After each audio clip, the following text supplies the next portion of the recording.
aussi tu trouves qu'il y a beaucoup trop de pigeons à Toulouse? Et si je te disais qu'à une époque, c'était pas vraiment un problème, bien au contraire.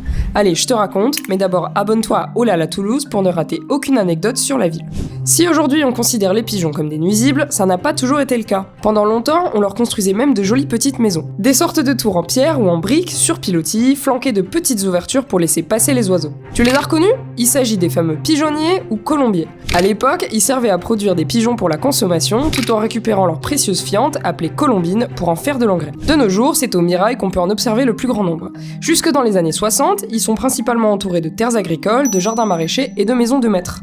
À 2 pas du centre Alban-Mainville, à Bellefontaine, cachés au milieu des arbres du château de la Reinerie, sur le campus de la faculté Jean Jaurès, et celui-là est d'ailleurs classé au monument historique depuis 1994, celui du parc de la Mounède, celui aux abords du lac de la Reinerie, que tu verras juste à la sortie du métro, et enfin celui du château de la Sépierre avec ses superbes céramiques vertes. Sacré vite château. Alors, tu les connaissais? Dis-le moi en commentaire et envoie cette vidéo à tous tes potes fans de patrimoine toulousain.